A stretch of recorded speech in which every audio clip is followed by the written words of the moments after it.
In the tapestry of human achievement, few figures have ever wielded a paintbrush with such formidable authority and persistent innovation as Pablo Picasso. His name has become synonymous with the evolution of modern art. His vision a prism through which the world's contours, both stark and soft, have been forever redrawn. Picasso was not merely an artist, he was a phenomenon, a man whose restless creativity ruptured boundaries and challenged conventions, leaving behind not only masterpieces but a reimagined view of art itself. Pablo Picasso, L'Homme qui repaint le monde, traces the journey of this singular genius, from the tender, rebellious stirrings of childhood to the final, inexhaustible phases of his artistic voyage. In these pages, the reader will traverse the varied landscapes of Picasso's life, each epoch revealing a new facet of the man and his ever-evolving vision. The book is structured to reflect the thematic and chronological arc of Picasso's creative pilgrimage, his early upbringing as a prodigious rebel, destined to unsettle the status quo, then through periods marked by the depth of emotional resonance and innovation, the blue and rose periods, Cubism, and beyond. Each chapter is dedicated to a distinct stage of Picasso's artistic and personal development.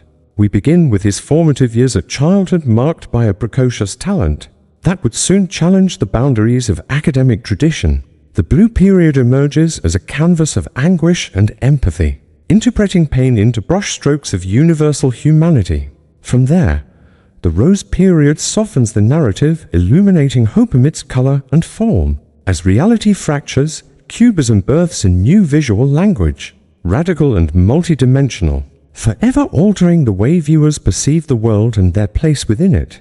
Yet Picasso's life is not merely the chronology of his art.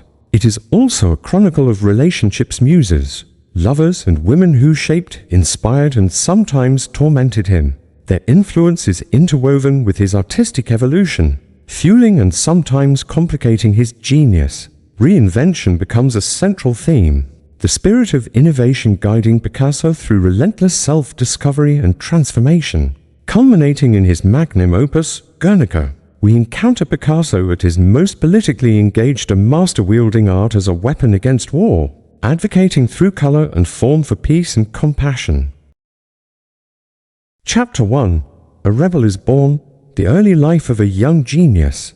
Pablo Picasso's journey into the annals of art history begins in Malaga, Spain, where he was born on October 25, 1881, into a family both nurturing and artistically inclined. His father, José Ruiz Blasco, was a painter and professor dedicated to the techniques and traditions of Spanish art, while his mother, Maria Picasso Pérez, provided a wellspring of emotional support. The household brimmed with creative energy, and from his earliest days, Pablo displayed the mark of prodigy, a rebellious streak that refused to be corralled by convention. From the age of 7, Picasso's father recognized in his son a talent that far surpassed his own. José introduced Pablo to art through meticulous lessons in drawing, oil painting, and observation. Young Picasso's ability to perceive, abstract, and translate reality onto paper rapidly became evident. By the age of 9, Picasso was already completing technical studies equivalent to those of a teenager, and his commitment to artistry quickly turned obsessive. He would immerse himself hours on end in a world of lines and shadows, his focus eclipsing that of his peers. The social and historical context of Picasso's upbringing was one of tumult and transformation. Fin de siècle Spain was a country desperate for renewal, politically fragmented and culturally conservative. The academic art institutions, such as those in Barcelona and Madrid, retained rigid standards, demanding students adhere to principles of classic realism, a style Picasso admired for its discipline but dismissed for its constraints. From the beginning, he showed impatience with tradition. His earliest works, while exhibiting technical mastery, hinted at a yearning to disrupt and reinterpret received wisdom. His formal education carried him to Barcelona's School of Fine Arts at the age of 13, where Picasso quickly irritated faculty with his obstinacy and refusal to comply with established methods. The local avant-garde circles, bohemian and radical, became a second home for the adolescent Picasso. Café gatherings with poets and painters, spirited debates over meaning, and form these shaped him as much as any classroom. Picasso's move to Madrid at 16 marked another crucial turn. Enrolled at the Royal Academy of San Fernando, he was expected to refine his skills within the traditional canons of Spanish painting. Instead, Picasso felt stifled, attending few classes and spending his days in the city's museums. Studying and absorbing the masters Velázquez, Goya, and El Greco, he admired their technical prowess yet deduced that imitation was the death of genius. His notebooks from this period are filled with sketches that blend realism with subtle distortions, elongated limbs, exaggerated hands, eyes staring into the void, all signifiers of a mind ready to transcend. By 18, Picasso had begun to sign his work with his mother's surname, a subtle assertion of independence and a break with paternal tradition. The name Picasso quickly became synonymous with rebellion, an emblem of the desire to revolt against established norms. In these years, poverty was a companion, yet so was aspiration. Picasso's arrival in Paris at 19, then the heart of the artistic universe, marked the completion of his metamorphosis. From precocious Spaniard to international, maverick dot in the garrets and cafes of Montmartre, surrounded by iconoclasts and visionaries, Picasso found both camaraderie and competition. His life revolved around art, every waking moment spent in pursuit of originality. This early period marked by prodigious self-confidence, technical brilliance, and a refusal to be contained created the foundation for all that followed. Picasso was not merely a young artist seeking acclaim. He was a rebel intent on rewriting the very grammar of art. Thus, the roots of genius were nourished. The seed of rebellion flourished into a tree that would soon overshadow the entire landscape of 20th century art. Picasso's early life is a testament to the enduring power of creative defiance, the courage to reject tradition, to persist in the face of skepticism, and to see the world, even as a child, as a canvas yearning to be repainted. Chapter 2, The Blue Period, Painting Pain, Loss and Humanity. Picasso's Blue Period, spanning from 1901 to 1904, stands as one of the most emotionally charged phases in the artist's life and oeuvre. It was a time marked by profound personal turmoil, a crucible of sorrow, loneliness, and introspection that came to define a palette and style unique in the history of modern art. During these years, Picasso's world was cast in somber shades of blue, his canvases speaking not merely of color, but of the depths of human suffering and empathy. The genesis of the Blue Period lies in tragedy and transformation. The suicide of Picasso's close friend, Carlos Casagemas, in 1901, devastated the young artist, leaving an emotional wound that would seep both into his soul and his brushwork. Picasso's reaction to Casagemas's death was not only grief, but also a compulsion to find meaning in pain, a desire to probe the boundaries of despair and redemption. The world he painted became suffused with melancholy, each subject a reflection of alienation and longing. During this period, Picasso's artistic language underwent a dramatic shift. His earlier exuberance was replaced with solemnity. Colors became monochromatic, dominated by chilling variants of blue, green, and occasional black. Figures were thin, elongated, spectral beggars, blind men, prostitutes, mothers with children, burdened by the weight of existence. Works such as Love I 1903 and The Old Guitarist 1903-04 became emblematic, not just for their palette, but for their haunting depiction of human frailty. The Blue Period was also shaped by Picasso's surroundings. Living in Paris, often in impoverished circumstances, he encountered the forgotten and marginalized members of society, the homeless, the afflicted, the resigned. Rather than rendering them as subjects of pity or sensationalism, Picasso dignified their suffering. His paintings from this period do not sensationalize misery. Instead, they offer viewers a window into empathy, a call to acknowledge a shared vulnerability that unites all humanity. Technically, Picasso's brushwork became softer and more introspective. Shadows dominated each canvas, defining form as much by absence as by presence. The elongated shapes borrowed from El Greco, while the emotional intensity reached new heights. The emphasis on hands and faces conveyed the psychological complexity of his subjects. Each gesture, each gaze, seemed to carry the burden of entire lifetimes. Critically, The Blue Period was received with ambivalence at first. Much of the Parisian art world, accustomed to vibrant Impressionist landscapes and post-Impressionist experiments, found Picasso's blue canvases dour and unsettling. Yet with time, these works came to be recognized as monuments to expressive power, the ability of art to penetrate beneath the surface and illuminate the shadows within the human condition. For Picasso himself, the Blue Period served both as catharsis and as artistic inquiry. He wrestled with existential questions. What is the meaning of suffering?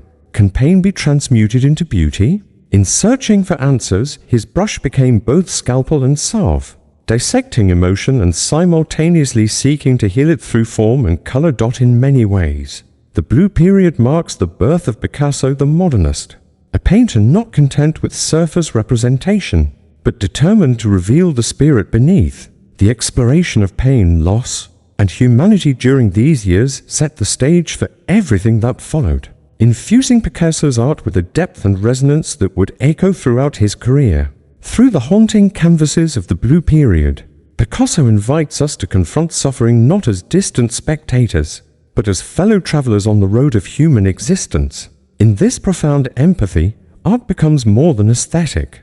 It becomes a shared language of hearts, an enduring testimony to our need for compassion and understanding. Chapter 3. The Rose Period, a softer world of hope and color. If the Blue Period is Picasso's meditation on sorrow, the Rose Period, which follows from 1904 to 1907, is his ode to hope and rejuvenation. In these years, the pendulum of Picasso's emotions swung from melancholy to a tentative optimism, a shift that is reflected both in color and in spirit. The palette warms, pinks, reds, and earth tones supplant the blues, signaling a return to the joys and complexities of life. Picasso's move to Montmartre, a vibrant artistic quartet in Paris, coincides with the emergence of the Rose Period, influenced by new relationships, notably with Fernand Olivier, his first long-term muse and companion. Picasso's world begins to brighten. Love, camaraderie, and creative experimentation infuse his works, drawing him out of the isolation of the previous years and into a dynamic community of thinkers and creators. The subjects of the Rose Period are no less poignant circus performers, harlequins, acrobats, and lovers, but they are rendered with an affection and subtle lyricism absent in the Blue phase. Picasso frequented the Cirque Medrano, where he observed the poetic vulnerability of traveling entertainers. His paintings from this time, such as Family of Saltimbanques 1905 and Harlequin's Family with an Ape 1905, blend realism and idealism, capturing not only the exterior lives of his subjects but also the interior warmth that persists amid hardship. Technically, the Rose Period represents a maturation of Picasso's artistic vocabulary. Modeled figures are more full-bodied, the brushwork lighter and more playful, inspired, perhaps, by the laughter and color of the cabaret and the theater. Compositional balance becomes prominent. Picasso places his figures within carefully constructed tableaux, suggesting both narrative and emotion. Pinks and ochres serve not just as aesthetic choices, but as emotional signifiers, a rebirth of the artist's spirit. The influence of Fernand Olivier cannot be overstated. As Picasso's companion and muse, she provided the stability and affection necessary for creative renewal. Picasso's portraits of Olivier are among his most tender, reflecting a softer, more intimate gaze. This period is also marked by deeper philosophical engagement, a belief that beauty can emerge from struggle, and that color has the power to heal as well as to reveal. Yet the Rose Period is not mere escapism. Beneath its warmth lies complexity. The figures Picasso chooses, though clothed in optimism, are outsiders and dreamers, men and women aware of life's transience. The circus performers, perpetually moving, exemplify resilience in the face of uncertainty. Picasso's empathy persists, but his interrogation of reality grows more nuanced, tracing both anguish and aspiration. Critical reception of the Rose Period was markedly positive. Collectors began to take notice. The mood of Paris shifted, and Picasso gained financial stability and renown. His work from these years would later influence a generation of artists, serving as a bridge between the emotive intensity of his early phase and the radical experimentation to come. The Rose period signals more than a color change. It is a manifesto of the possibility of renewal, both personal and artistic. Picasso's world is re-enchanted, imbued with the wisdom that suffering, while inevitable, can yield to hope. Through the warmth of his pigment and the humanity of his subjects, Picasso demonstrates that creativity like life survives on both darkness and light. In these years, art becomes a gesture of reconciliation, a celebration, and a declaration that even amidst the trials of existence, joy awaits discovery. Picasso's Rose period is thus both an homage to endurance and a reminder that through beauty, the world can be repainted once more. Chapter 4: Breaking Reality, the Birth of Cubism. The dawn of Cubism marked one of the great revolutions in the history of art, and its origins can be traced to Picasso's restless exploration of form and perspective between 1907 and 1914. This period, jointly pioneered with Georges Braque, constituted a bold break from centuries of tradition, challenging the axioms of representation and inviting viewers to see reality itself remade. Cubism arose from dissatisfaction. Picasso, having mastered both classical and experimental techniques, sought a language that could penetrate the surface of reality, a means to render not just appearances, but the experience of perception itself. The catalyst for this transformation was his encounter with African tribal art, Iberian sculpture, and, notably, the works of Paul Cézanne. Picasso perceived in Cézanne's paintings an invitation to distort, simplify, and abstract. The result: a visual vocabulary capable of depicting objects from multiple viewpoints. Simultaneously, the crucible of Cubism is most powerfully exemplified in Les Demoiselles d'Avignon, 1907, a painting that shocked the Parisian art world with its fractured forms, angular figures, and mask-like faces. In this audacious composition, Picasso dispensed with linear perspective and realistic depiction. Instead, he exploded the canvas into shards, each fragment a suggestion, a glimpse, a piece of visual truth. The women of Avignon Street are rendered as both subjects and symbols, their bodies deconstructed and reconstructed into a new synthesis. Cubism evolved into phases, analytical and synthetic. Analytical Cubism 1908 to 1912 focused on meticulous deconstruction. Objects were sliced and reassembled, their facets mapped in earthy tones and intersecting planes. Picasso and Braque worked side by side, dissolving the boundaries between figure and ground, blurring distinctions until the subject was nearly unrecognizable, abstracted into geometry. Still lifes and portraits abounded, rendered in taupes, greys, and ochres, their multiplicity of angles revealing uncharted territory in visual perception. Synthetic Cubism 191 to 191 introduced new innovations. Collage elements, newspapers, wallpaper, rope began to infiltrate the canvas, merging reality with representation. Color re-entered the palette, and Picasso experimented with texture and material, merging the pictorial and the tangible. The outcome was a renewed dialogue between illusion and reality, image and object. The reception of Cubism was polarizing. Critics charged Picasso and Braque with heresy, while admirers heralded them as prophets. Museums and galleries struggled to categorize the works. The market was cautious but intrigued. Yet, as the movement gained momentum, its language traveled rapidly, influencing painters, sculptors, architects, and writers across continents. Cubism's philosophical underpinnings are profound. It asks not what does this look like, but how is it seen? How is it known? The movement shattered the notion of one-point perspective, asserting instead that experiences are multifaceted, truths plural rather than singular. Through Cubism, Picasso declared that nothing in the world is fully visible from one vantage. Art must mirror the complexity of sight and thought. For Picasso, Cubism was not an end but a point of departure. He would go on to synthesize, refine, and reinvent its principles, carrying its spirit into subsequent phases of his career. Yet the birth of Cubism remains the most radical assertion of Picasso's genius. His refusal to accept the limitations of tradition, and his ambition to repaint the universe through fractured light. With Cubism, Picasso offered the world a new lens, one capable of capturing the multidimensionality of existence. In shattering reality, he transformed not just art, but the very act of seeing. Chapter 5, Seeing from All Sides, How Cubism Changed Art Forever. The advent of Cubism represented not merely a stylistic innovation, but a seismic shift in the trajectory of art itself. By deconstructing form and perspective, Picasso, alongside Braque and their contemporaries, ushered in an era where the very act of seeing was called into question.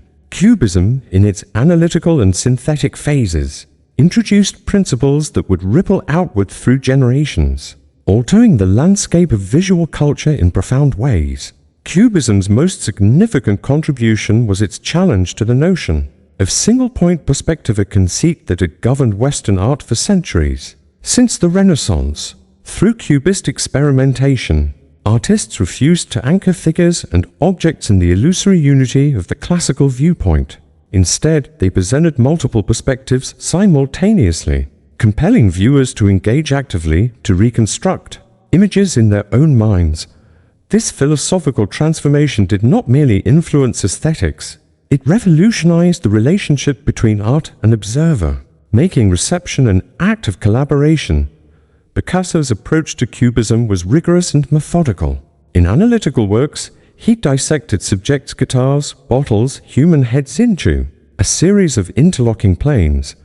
No longer were objects defined by contour and shading. They were mapped through intersections, angles, and transparency. In doing so, Picasso ensured meaning itself became dispersed, a product not of the painted surface, but of the act of assembly performed in the viewer's imagination. The impact of Cubism rapidly transcended the boundaries of painting.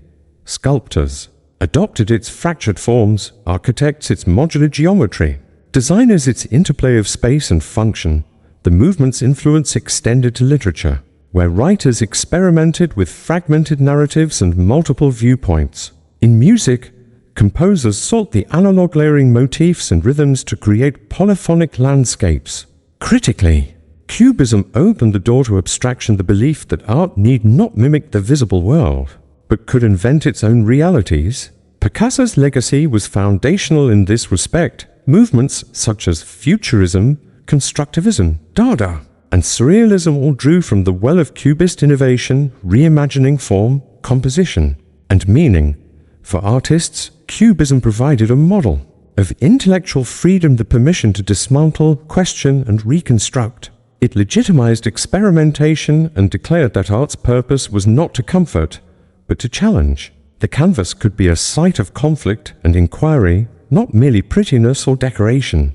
Picasso's insistence on seeing from all sides was also deeply humanistic, in affirming that no one view contains the whole truth. He suggested a worldview predicated on multiplicity, dialogue, and empathy.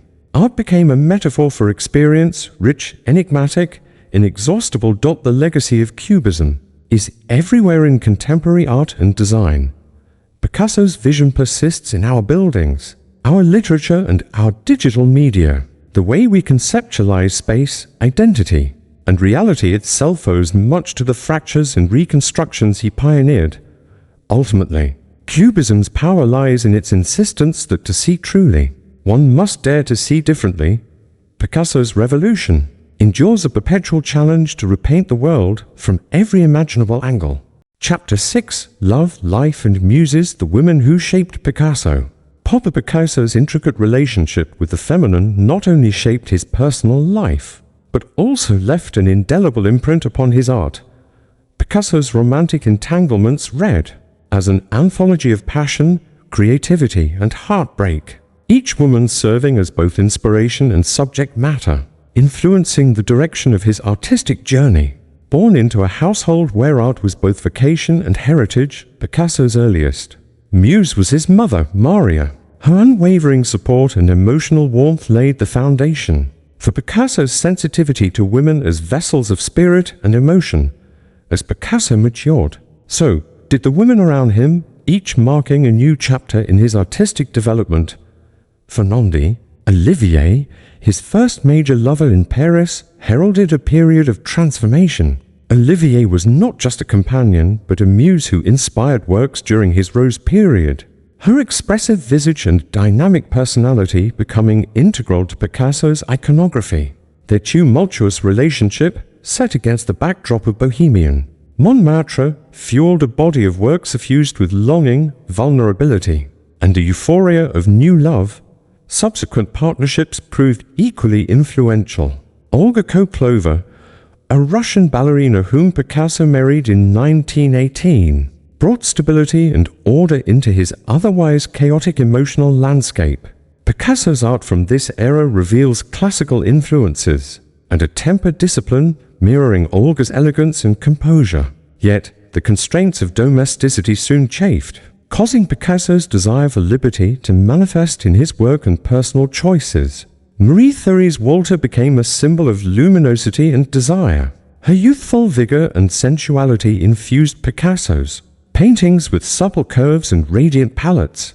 Walter's relationship with Picasso is immortalized in works such as Le Rêve, where eroticism and innocence coalesce.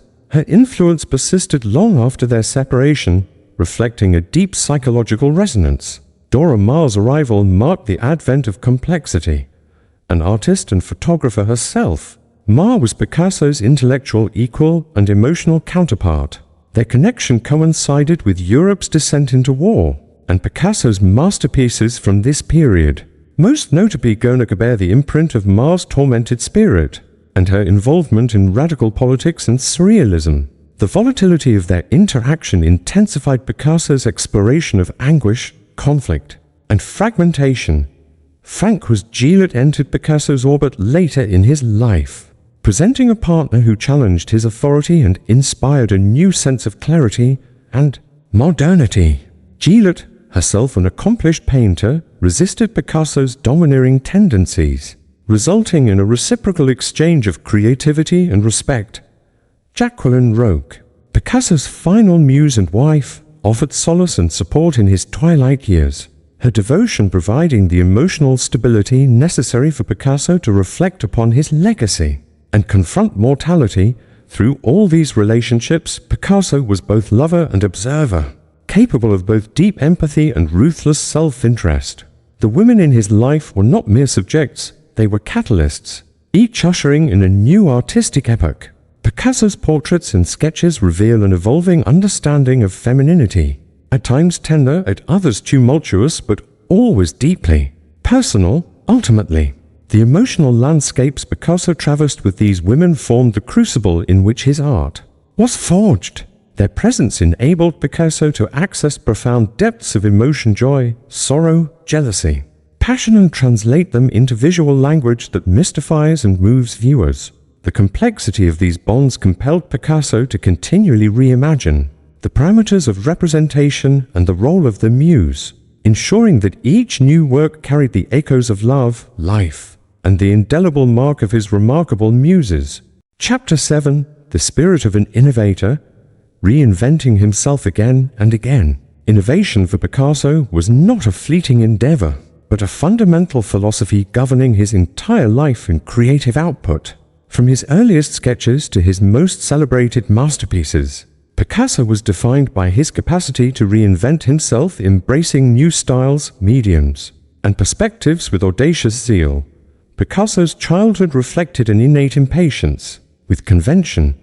Trained by his father, an academic painter, Picasso quickly surpassed traditional techniques.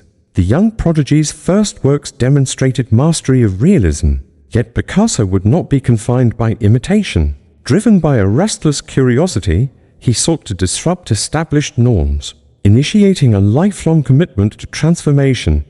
His early career in Barcelona and Paris was marked by the Blue Period, a phase dominated by melancholic tones and contemplative subjects. Here, Picasso grappled with issues of poverty, isolation, and existential sorrow. His palette limited, yet his expression expansive. The transition to the Rose period manifested an abrupt shift. Colors warmed, subjects brightened, and optimism replaced despair. This sudden change was emblematic of Picasso's ability to pivot emotionally and stylistically, using personal circumstances as fuel for artistic innovation. With Cubism, Picasso executed perhaps his boldest break from tradition. Partnering with Georges Braque, he dismantled the conventions of perspective and form, deconstructing objects into geometric shapes and multiple viewpoints. Cubism was more than an artistic movement, it was a revolutionary interrogation of reality itself. Picasso embraced abstraction ferociously, challenging viewers to reconstruct meaning from fragmented visual cues. Throughout his life, Picasso continued to absorb and respond to external stimuli: African art, Iberian sculpture, surrealism, classical revivalism, each catalyzing new phases in his development. The diversity of influences reveals a mind at once open and exacting, seeking raw inspiration and twisting it into novel configurations.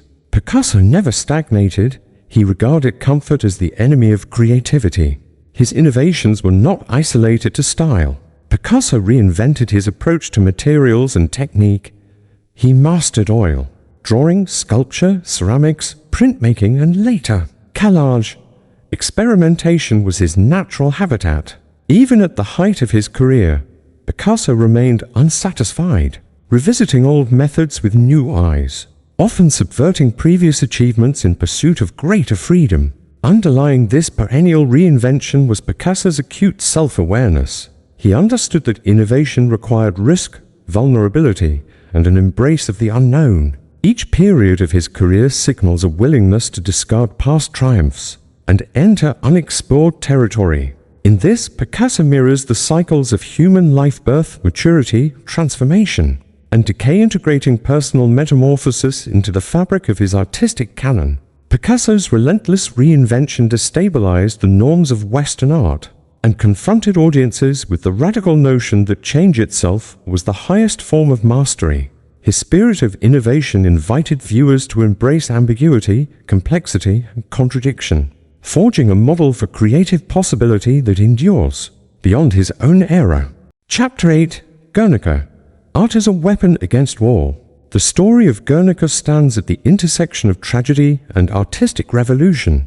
Commissioned for the Spanish Pavilion at the 1937 Paris World's Fair, Guernica was Picasso's response to the Nazi bombing of the Basque town, a brutal act that killed hundreds of innocents and shocked the conscience of the world. Picasso, deeply affected by the carnage, channeled his outrage and grief into creation. Unlike his prior works, Guernica was overtly political, transforming the artist from spectator to activist. Picasso translated the horror of war into a visual language that was both immediate and timeless, eschewing realism for abstraction and symbolism. The mural's composition is monumental, stretching over 25 feet wide, dominated by a grisella palette of black, white, and gray. These colors serve not only as references to newspaper reportage, but also as metaphors for the bleakness of suffering and the monochrome of death. The fractured forms and distorted figures highlight the atrocity of violence, conveying anguish, terror, and desolation. The central motifs: a screaming mother cradling her dead child, a dismembered horse, a fallen soldier, and anguished women do not narrate a specific event, but evoke universal suffering. Picasso's approach was deliberate. By avoiding detailed representation, he allowed Guernica to transcend its immediate context, becoming a symbol of all wars and their tragic consequences. Picasso's process of creating Guernica was itself a sonic act of protest. Through dozens of preparatory sketches, he iterated upon ideas, refining the composition and symbolism. Dora Maar documented its making, capturing Picasso's intensity and emotional turmoil as he applied brush to canvas. Each revision reveals his struggle to balance directness with evocative ambiguity, ensuring that the message is both forceful and open to interpretation. Central to Guernica's impact is its refusal to offer solace. Picasso depicted horror, but did not moralize or prescribe solutions. Instead, he forced viewers to confront the reality of violence, stripping away sentimental comfort. The painting's scale and power command attention, immersing audiences in the chaos and agony of destruction. After its unveiling, Guernica became a rallying point for anti-war sentiment, circulating internationally and inspiring countless imitations. During World War II, Its presence as a symbol of resistance was amplified, and for decades, it served as a visual touchstone for movements against oppression and brutality. Yet, Guernica's legacy also lies in its revolutionary approach to artistic activism. Picasso proved that art could be a weapon and means to bear witness, provoke outrage, and stimulate change. He redefined the function of creativity, transforming personal expression into collective action. In this, Guernica embodies the highest aspiration of art: to confront, challenge, and move the soul toward empathy, justice, and peace. Chapter 9. The Mind of a Creator. How Picasso thought and worked. Understanding Picasso necessitates an exploration into the mechanics of his creativity. Unlike artists who worked methodically, Picasso's approach was fluid, adaptive, and often chaotic, guided by intuition and an unyielding quest for experimentation. Picasso's day began in deliberate solitude. Isolated from distractions, he cultivated an atmosphere of mental clarity. Yet this solitude was not withdrawal, it was preparation, a gathering of energy and focus, essential for spontaneous creation. He was known to work late into the night, driven by bursts of inspiration that could last hours or days. His thinking was non-linear. Rather than progressing from concept to execution, Picasso allowed ideas to evolve organically. Responding to the demands of each moment, he rejected rigid planning, favoring improvisation over premeditation. Sketchbooks reveal a stream of consciousness approach. Lines meander, forms mutate, and each page is an arena for discovery. Central to Picasso's method was the interplay between vision and process. He understood that creation involved both, seeing and making, an ongoing dialogue between imagination and technique. Picasso often began with minimal direction, letting the medium suggest possibilities. Paint, clay, or charcoal were not mere tools but partners in invention, each contributing unpredictability and surprise. Mistakes were integral to Picasso's philosophy. He embraced error as a precursor to innovation, often preserving accidental marks or distortions as features of the work. This openness to imperfection enabled Picasso to access new forms and meanings, liberating him from the constraints of convention. Collaboration also played a role. Interactions with poets, artists, and intellectuals provided Picasso with fresh ideas and alternative viewpoints. The salons of Paris and the camaraderie of fellow creators infused his thought with diversity and vitality, enriching his practice. Picasso's studio was a laboratory filled with canvases, sculptures, found objects, and raw materials. Routine did not exist. Picasso moved between projects rapidly, sometimes abandoning one to pursue another midstream. The environment reflected his mind, restless, fertile, ever-changing. Throughout all, Picasso remained acutely self-reflective. He questioned his motives, judged his results, and endlessly debated the purpose of art. His correspondence reveals a man deeply invested in the theoretical underpinnings of creation. Searching for meaning beyond aesthetics, Picasso's cognitive approach was unified by a singular intent to probe the limits of the possible. He viewed each work as an experiment, a chance to interrogate reality, upend assumptions, and discover new truths. His mind was a crucible of contradiction, at once logical and fantastical, disciplined and wild. In sum, Picasso's creative process was an extension of his personality, complex, unpredictable, and profoundly original. The depth and dynamism of his thought underpin his legacy, revealing an artist who not only mastered technique, but also revolutionized the very concept of artistic creation. Chapter 10. The Fearless Artist. Why Picasso never feared mistakes. Fear of failure is the nemesis of creativity, but for Pablo Picasso, mistakes were essential milestones on the path to mastery. His audacious disregard for error marked him as an artist unencumbered by convention or anxiety, enabling an unprecedented freedom in both process and outcome. Picasso's early education was steeped in the discipline of academic painting, yet he quickly realized that adherence to strict standards limited discovery. Rather than viewing mistakes as setbacks, Picasso embraced them as opportunities. His willingness to destroy and rebuild began with an understanding that failure was not a verdict, but But a catalyst. This philosophy is evident in Picasso's constant revision of his own work. He was known to paint over canvases multiple times, obliterating previous layers to create something new. What others may have regarded as loss or error, Picasso saw as transformation and necessary evolution in pursuit of artistic truth.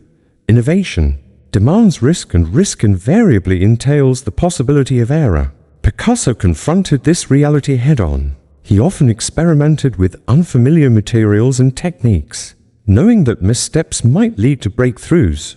In ceramics, for example, Picasso's lack of formal training liberated him from preconceptions, resulting in whimsical, inventive forms that defied tradition. His approach extended beyond the physical act of creation. Picasso cultivated a psychological resilience, a certainty that mistakes were integral to genius. He refused to become enslaved to his own reputation, allowing himself to fail publicly and spectacularly. The courage to present unfinished or failed works as legitimate expressions of his searching mind underscored his commitment to process over perfection.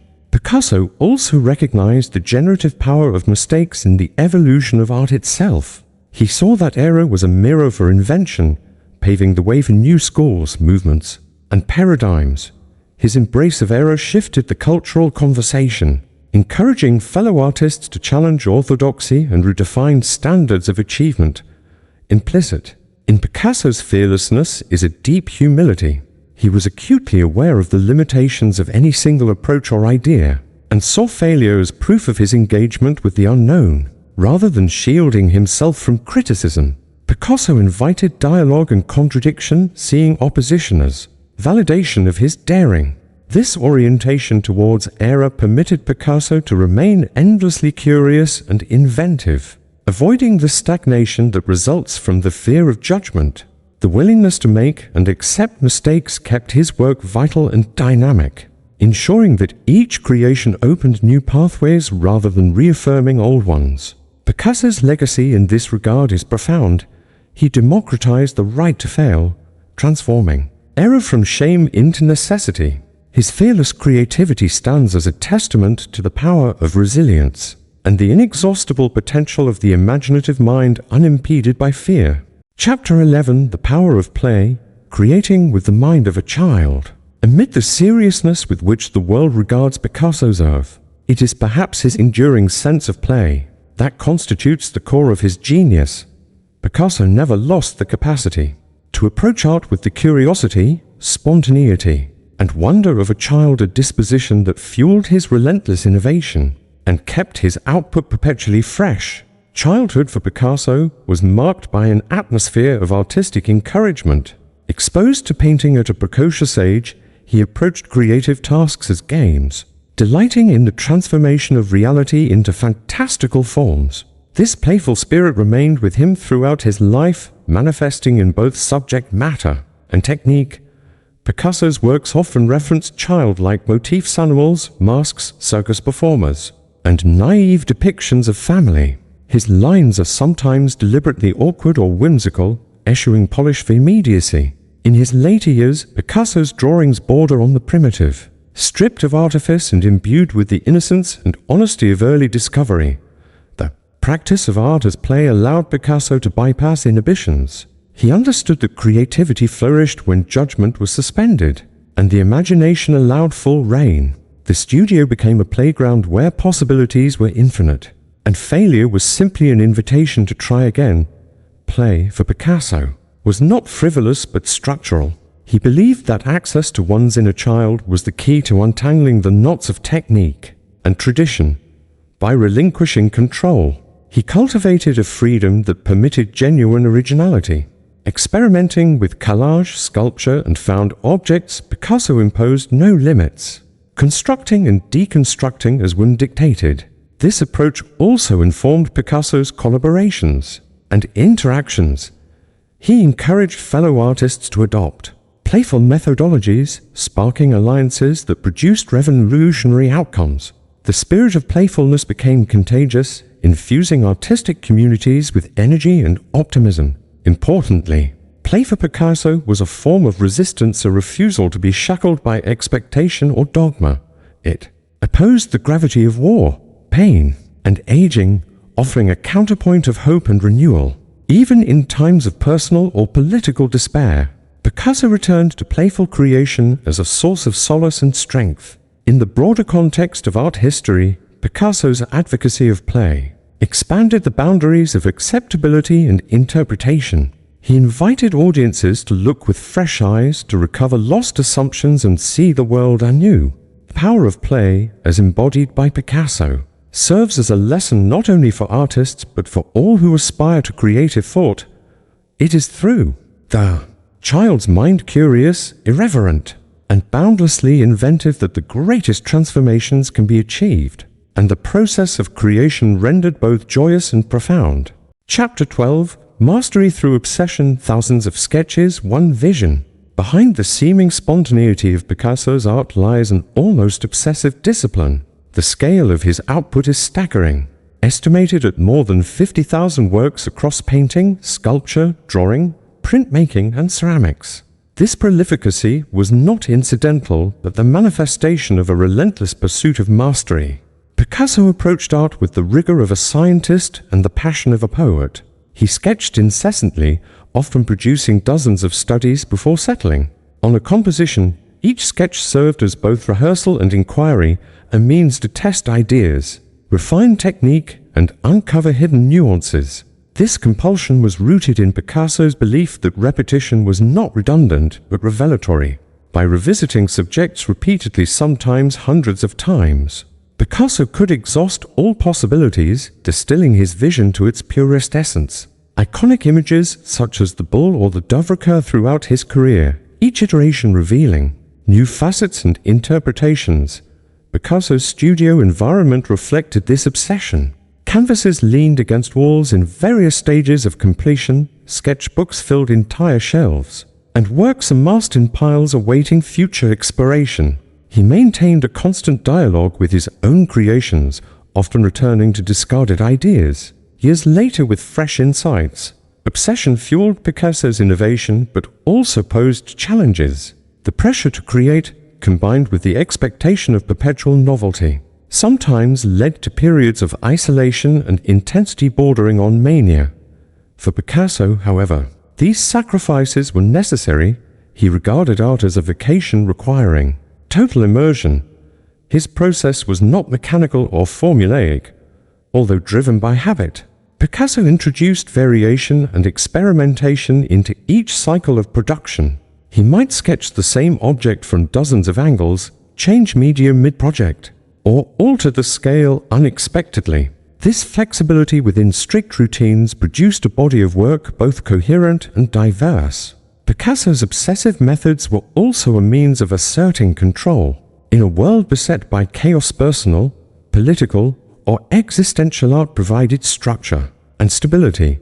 The act of creation became a ritual, a daily affirmation of meaning and purpose. The cumulative effect of this discipline is measurable not only in quantity, but in the extraordinary depth and range of Picasso's oeuvre. No matter the scale or form, each piece can be understood as part of a grand investigation into the possibilities of visual, language, and human expression. Artists and critics alike have marveled at Picasso's prodigious output, but it is essential to acknowledge the cost and power of obsession in forging greatness. Picasso's legacy teaches us that mastery is not the product of isolated genius, but of sustained labor, inquiry, and the unquenchable thirst to know and create. Chapter 13. Color, Form, Emotion.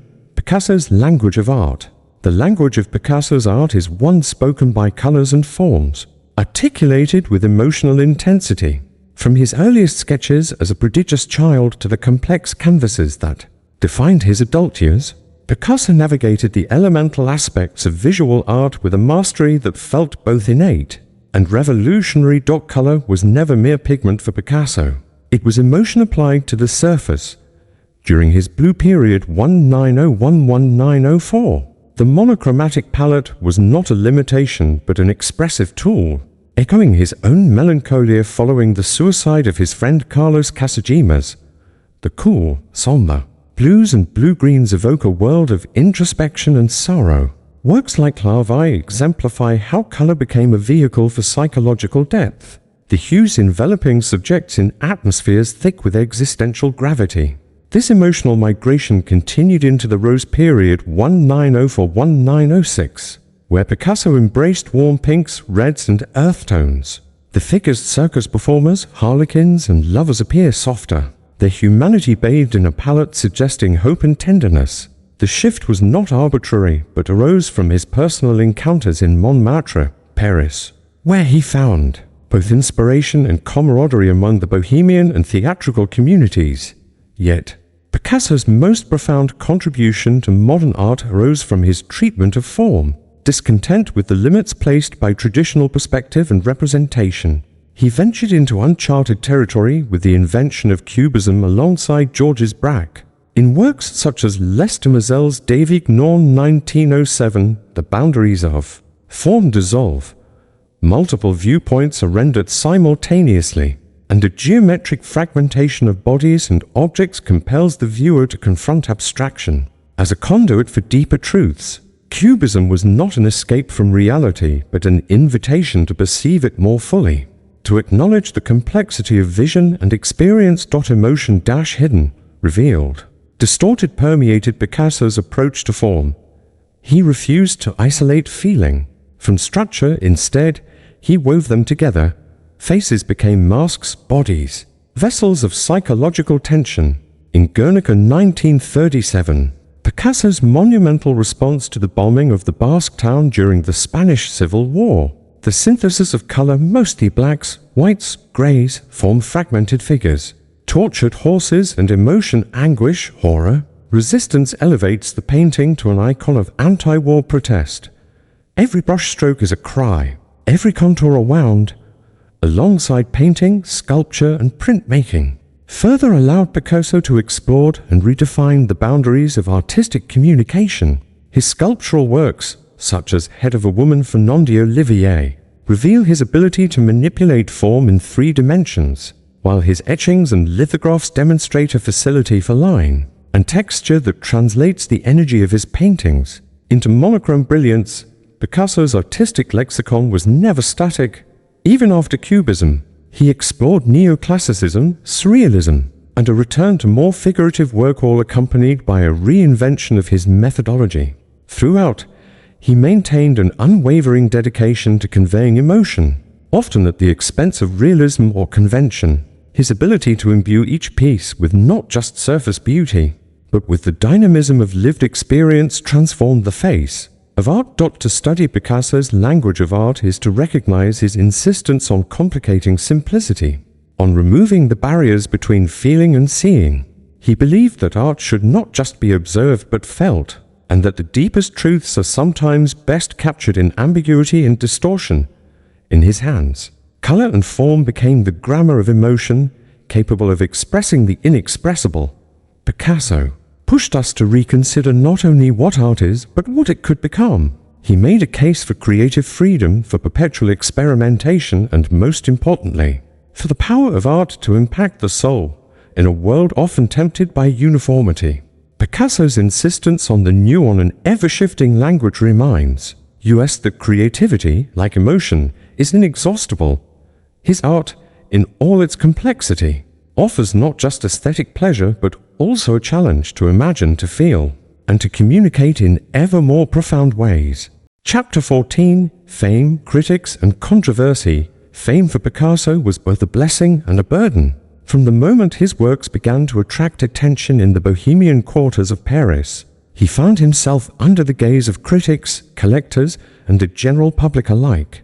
The journey from obscure painter to international celebrity was meteoric, but it was also fraught with complexity, misunderstanding, and conflict. Picasso's pursuit of artistic evolution was unrelenting. Whenever he sensed that his style was being appropriated or absorbed by the mainstream, he moved on.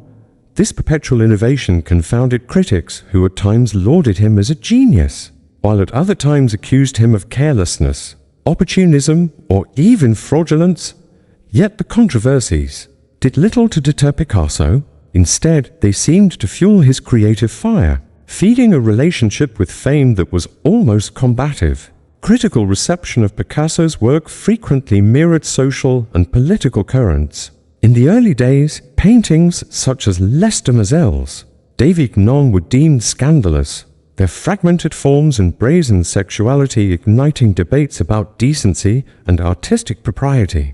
The painting was not publicly exhibited for years, as even Picasso's contemporaries found it too radical.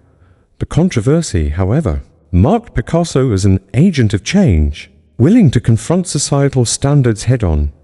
With growing fame came immense scrutiny. Picasso's personal life, his relationships, friendships, and political affiliations was dissected in the press and by biographers. His affairs with women, most notably Fernande Olivier, Olga Koplova, Dora Maar, Marie Therese Walter, and Francois Gillet, became nearly as famous as his art. Picasso's tempestuous romantic entanglements were seen as emblematic of his restlessness and capacity for reinvention.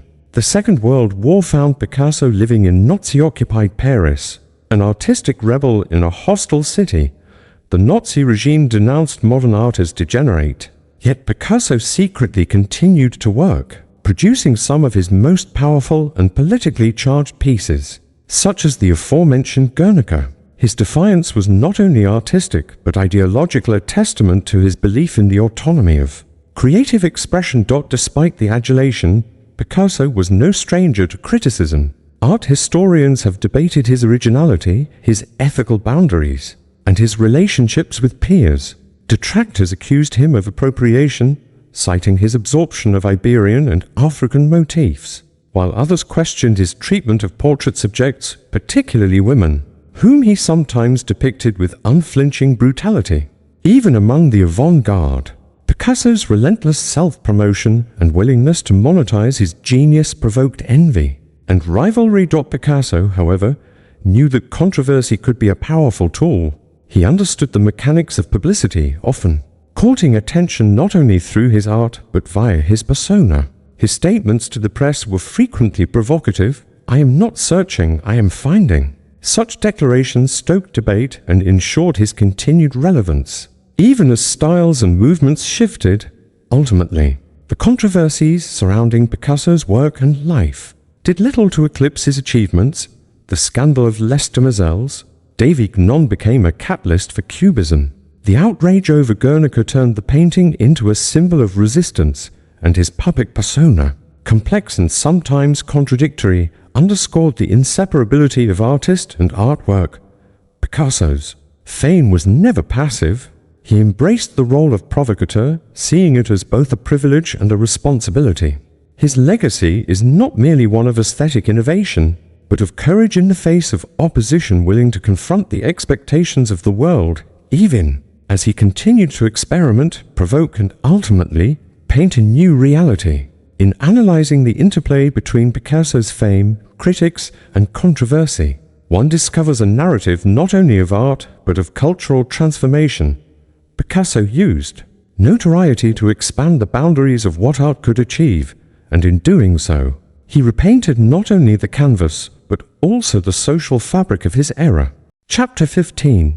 The Business of Art: How Picasso Turned Genius into Influence. Pablo Picasso was not only an artistic visionary, but also a shrewd operator in the business of art.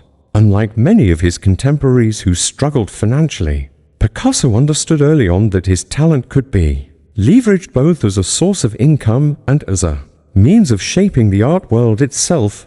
Picasso's commercial acumen surfaced in his dealings with patrons and art dealers. He formed partnerships with influential figures such as Daniel Henry Kahnweiler, a German-born art dealer who recognized the value of innovation over tradition.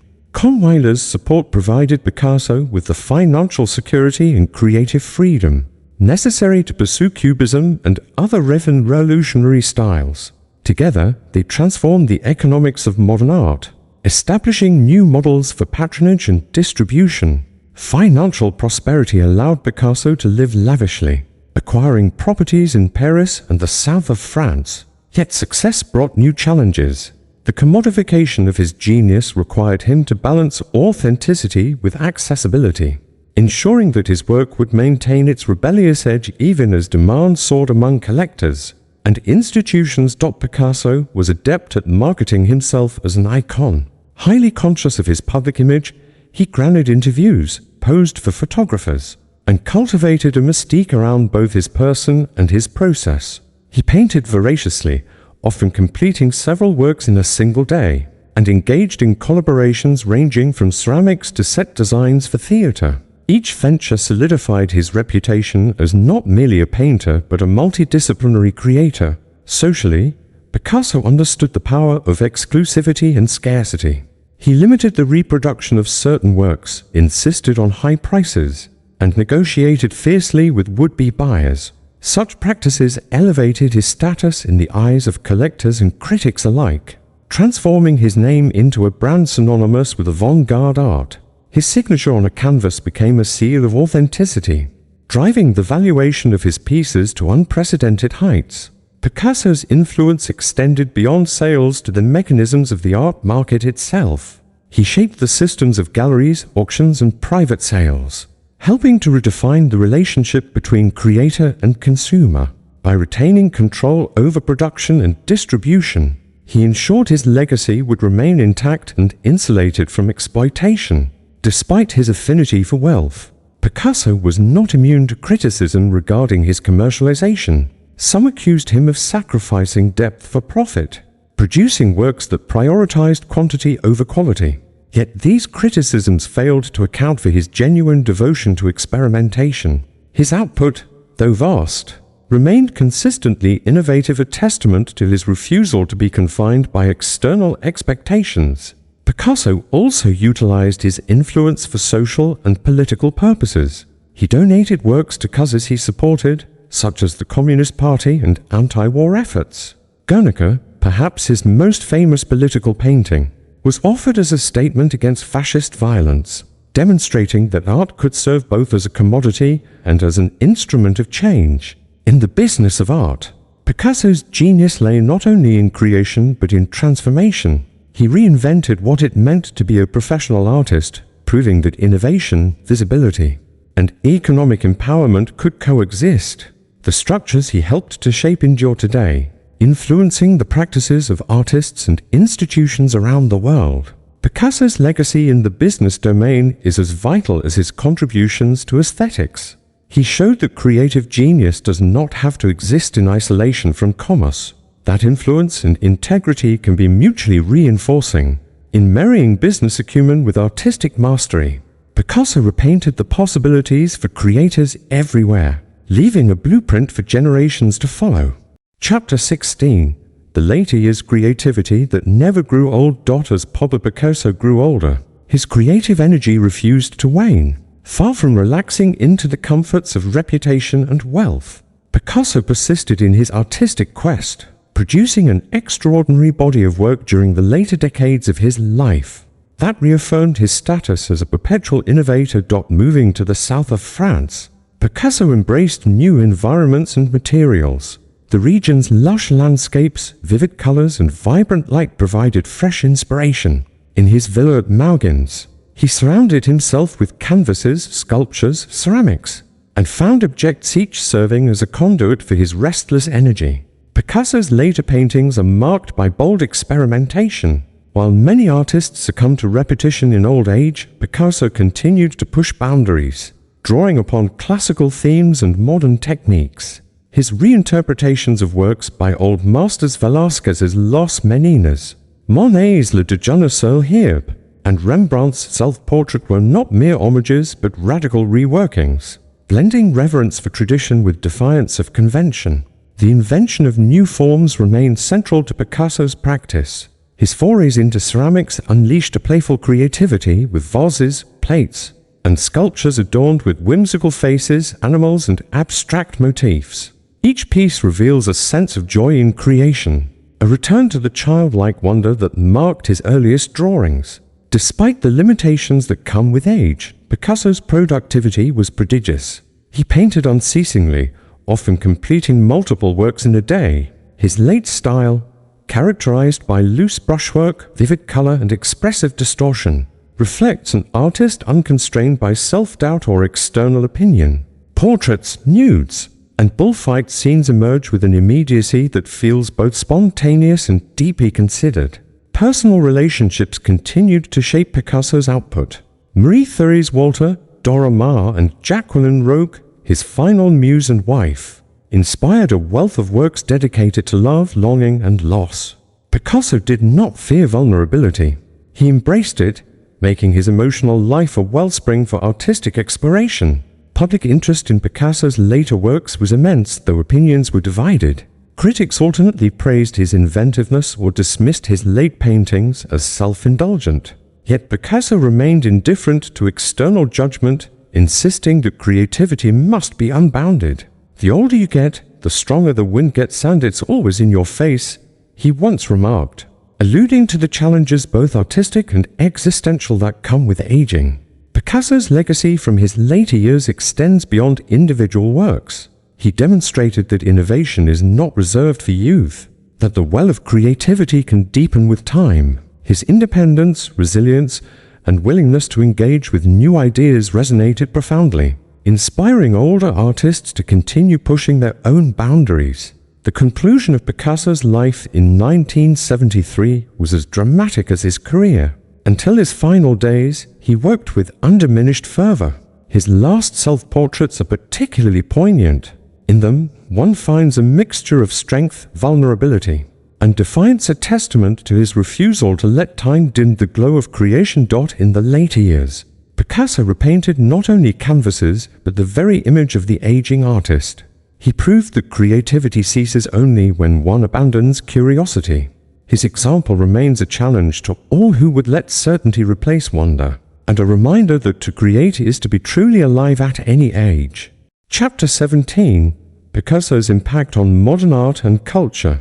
Picasso's seismic impact on modern art and culture cannot be overstated. He altered not only the methods of representation, but also the philosophical underpinnings of artistic creation, influencing painters, sculptors, designers, and thinkers in every corner of the globe.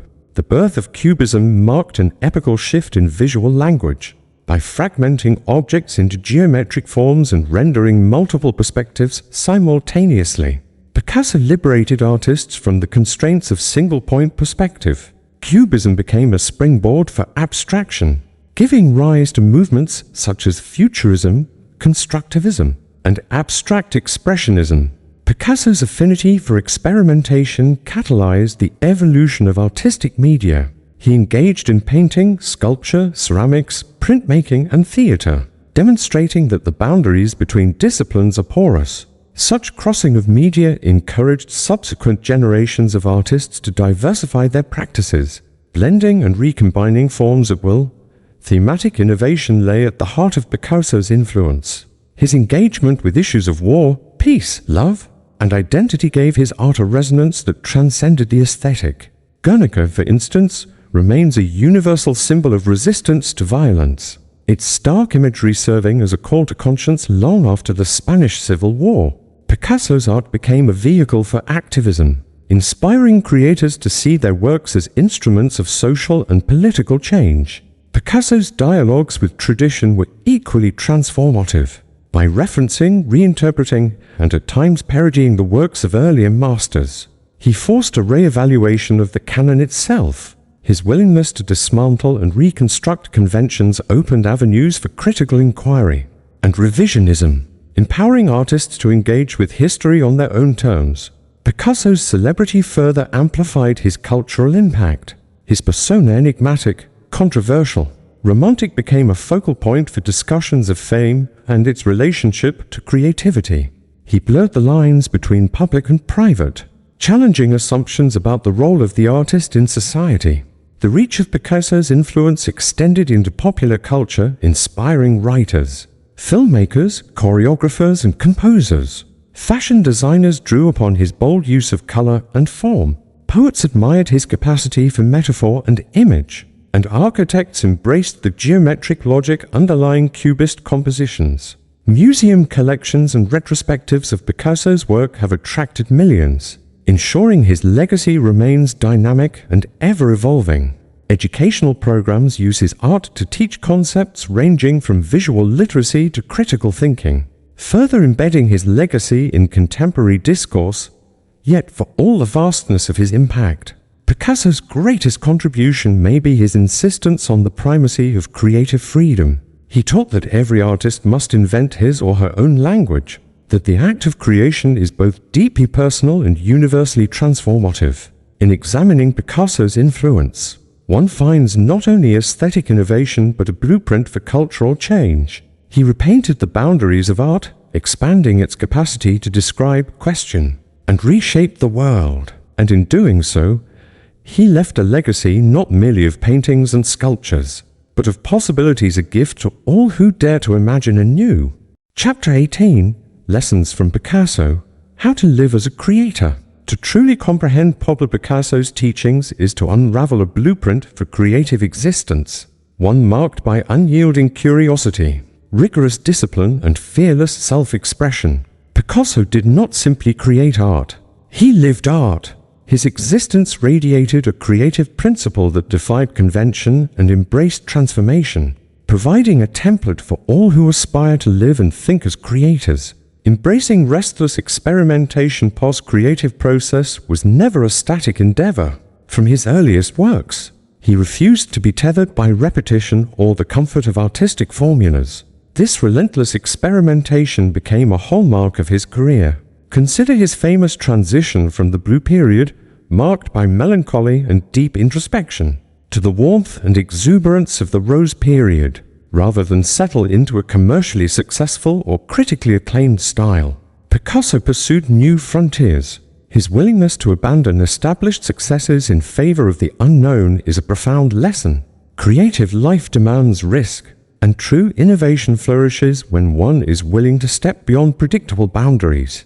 The discipline of constant creation. While Picasso is remembered for his artistic rebellion, he was also the epitome of discipline. It's estimated he created over 50,000 works, including paintings, drawings, sculptures, ceramics, and prints, each testifying to his tireless work ethic. There's a myth that creativity is mere inspiration. In Picasso's life, it was just as much a practice, forged through daily effort and dedication. He often remarked, "Inspiration exists, but it has to find you working."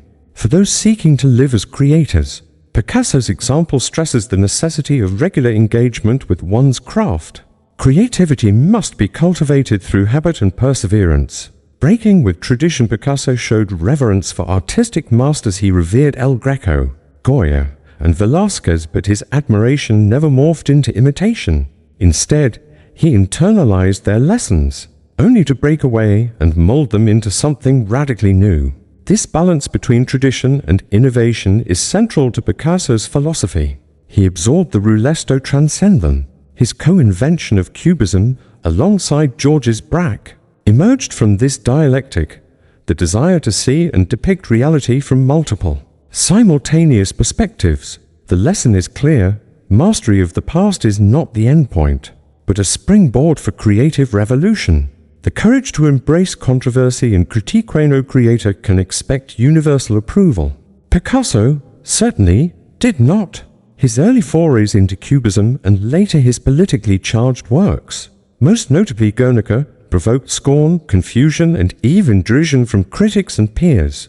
Yet, rather than temper his vision to appease the crowd, Picasso leaned into controversy as an essential element of creative growth. He understood that challenging the status quo inevitably attracts resistance, but also that such moments are fertile ground for innovation.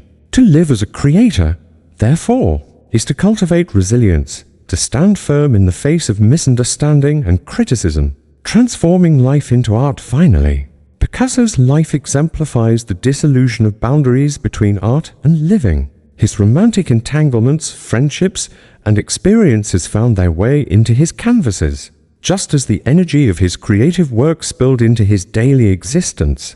For Picasso, art was not a compartmentalized activity. It was a way of being. In testimony to this, he once declared, "I paint objects as I think them, not as I see them." His unique lens, shaped as much by imagination and memory as by sight, offers a path for all creators to infuse every aspect of life with curiosity, passion, and innovation. Chapter 19, Repainting the World, His Legacy Today. Pablo Picasso's creative detonations continue to reverberate, shaping how we think, see, and make art in the contemporary world. His legacy is felt not only in galleries and museums, but also in the emotional and intellectual landscapes that define our modernity. Indeed, Picasso's example beckons us to ask, what does it mean to repaint the world today? The expansion of art's vocabulary, Picasso's audacity in redefining artistic language, widened the spectrum of what art could express. By fragmenting and reconstructing forms through Cubism, he challenged the illusion of singular, objective reality. Today, this notion is canonized in modern and contemporary art, enabling artists to shatter inherited boundaries and encourage viewers to participate in meaning-making. Picasso's influence thus echoes in the works of painters, sculptors, and even digital creators who deconstruct, abstract, and reinterpret the visual world. Art as social commentary. Only of Picasso's most profound contributions is his insistence on art's capacity to function as social and political commentary. During the Spanish Civil War, his masterpiece Guernica became not merely a painting, but a universal symbol of collective anguish and resistance. In today's tumultuous landscape, artists around the globe draw upon Picasso's precedent, using visual language to address themes of injustice, war, identity, and transformation. The legacy of Picasso insists art cannot merely depict beauty. It must also bear witness to truth, provoke conscience, and inspire action. The democratization of creativity. Picasso's rejection of elitist definitions of art laid the groundwork for the democratization of creative expression. He worked across mediums: painting, sculpture, ceramics, collage, asserting that creative experimentation belonged not just to an artistic elite, but to anyone bold enough to try. In our age of digital creation, social media, and open-source design, this ethos has fully ignited. Picasso's spirit lives in the explosion of amateur creators, street artists, and makers, each inspired by his permission to experiment without boundaries. The enduring allure of the avant-garde, by definition, seeks to disrupt and subvert. Picasso's career, marked by relentless shape-shifting, remains the template for avant-garde practice. Contemporary artists who embrace risk, ambiguity, and provocation do so in the shadow of Picasso's legacy. His art continues to polarize, challenge, and exhilarate. This lasting capacity to generate debate is another aspect of his enduring gift. His art refuses inertia, asking each generation to confront the unexpected. The shaping of perception. Perhaps the subtlest legacy of Picasso is the transformation of how we see. His insistence that art is not a mirror, but an interpretation. I paint objects as I think them, not as I see them, has infiltrated psychology, literature, and even popular culture. Today, we acknowledge the subjectivity of perception, the interplay of memory and imagination, and the legitimacy of multiple truths. Picasso catalyzed this shift. His canvases are lessons in the relativity of vision and the power of perspective. Influence beyond the canvas. Picasso's reach extends beyond art into the world of fashion, design, and even performance. His bold color choices, geometric patterns, and playful distortions are echoed in everything from haute couture collections to contemporary advertising. The Picasso look, characterized by abstraction, vigor, and wit, remains a source of inspiration, wielded by creators seeking to infuse their work with energy and originality. Preservation and evolution. Museums and foundations have worked diligently to preserve and catalog Picasso's work, ensuring its accessibility for future generations. But his legacy also evolves. Reinterpretations of his art, from feminist critiques to post-colonial readings, demonstrate that Picasso's oeuvre is not static. It is an organic, living corpus, inviting ongoing dialogue and reappraisal. In the classrooms, studios, and urban murals of today, his influence is perpetually reinvented. Chapter 20, The World Through Picasso's Eyes, A New Way of Seeing. The eyes of Pablo Picasso were instruments not only of sight, but of creation. Through them, the world was not received passively, but actively revisited, reworked, and reborn. Picasso's vision, both literal and philosophical, transformed the commonplace into the extraordinary, challenging viewers to question the limits of perception itself. Development of a revolutionary gaze. From early childhood, Picasso was immersed in a world of visual richness. His father, a painter and instructor, introduced him to the classical tradition, but even as a boy, Picasso's gaze seemed restless, probing. As he matured, Picasso's approach to vision grew ever more radical. He saw the world not as fixed and stable, but as layered, multifaceted, and ripe for reinterpretation. Cubism, his co-creation, stands as the crowning achievement of this new way of seeing. By fracturing objects and reassembling them from multiple perspectives on a single plane, Picasso invited viewers to step beyond habitual sight. The world, in his hands, became dynamic, each angle a window, each fragment a new facet of truth. This vision challenged the very foundations of Western representational art. The primacy of imagination. Picasso often said, "Everything you can imagine is real." His gaze was not content with mere observation, but invested in imaginative transformation. In works like Les Demoiselles d'Avignon, reality bends into a kaleidoscope of angles and forms. Human figures are rendered with the wild lines of African masks and Iberian sculpture. Picasso's eyes saw past the surface, seeking essence and emotional truth. For him, observation could never be divorced from invention. This fusion invites us all to look beyond appearance to imbue our own vision with the vitality of imagination. Art as an extension of the self. Picasso's vision was inseparable from his identity. He painted objects, landscapes, and people as extensions of his own experience, emotions, and thoughts. In his portraits, the boundaries between subject and artist blur. Lovers, friends, and even Picasso himself appeared distorted, abstracted, metamorphosed in line with the emotional timbre of their relationships. To see as Picasso did is to recognize that every gaze is subjective, every vision a construction layered with memory, feeling, and intent. Vision as a social act. Crucially, Picasso's new way of seeing was not a solitary act, it was a call to communal reimagining. His art asks viewers to participate, to reconstruct, reinterpret, and question. This active engagement transformed the role of the audience from passive observer to co-creator. It is a democratic gesture insisting that vision is not fixed but open to negotiation, dialogue, and change. The ethics of seeing. Picasso's gaze was not neutral. In works like Guernica, he employed his vision as a weapon against violence and injustice. The ability to see in his hands was inherently ethical. By forcing viewers to confront the horrors of war in abstracted, agonized forms, Picasso sought not only to represent suffering, but to awaken empathy and moral reckoning. Through his new way of seeing, art becomes a means of witnessing, remembering, and resisting, enduring lessons in a world saturated with images. Picasso's vision stands as both a challenge and a beacon. He teaches us that to see is never merely to look. It is to interpret, question, and create. His art calls us to a heightened awareness, to the realization that reality is not a given but a construction, one subject to transformation by every beholder.